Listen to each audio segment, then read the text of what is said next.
Hi there, it's Ethan from 99 Bikes, and to help you get the most out of your e-bike, today we're talking battery safety and maintenance.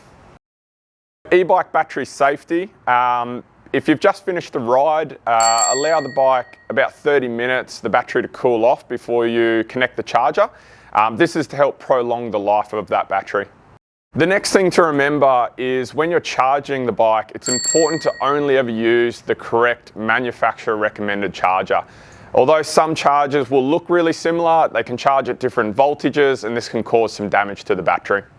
Another important point to remember is when you're charging the bike, once that charge cycle has finished, you want to remove the charger from the bike straight away.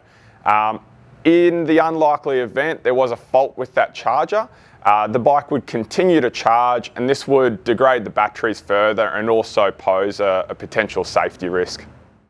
So the last point to remember is if you're going to be leaving the bike and not riding it for an extended period of time, most manufacturers will recommend that you leave that battery at around an 80% charged level. This once again is just to help prolong the life of that battery. Okay, so if there is ever any damage to the battery, the first thing to remember is never try to open up the casing of this battery. The second thing is that if you do suspect that there's been damage to the battery, seek professional advice immediately and take it back to your local 99 store. The other thing is 99 Bikes locations do have safe battery recycling drop-offs at our stores. A couple of tips with battery care to help you get the most out of it.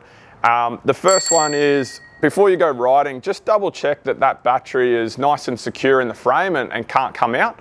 And also if you're looking to travel with the bike, especially if it's on the outside of the vehicle, it's recommended to remove that battery and just place it safely inside of the car.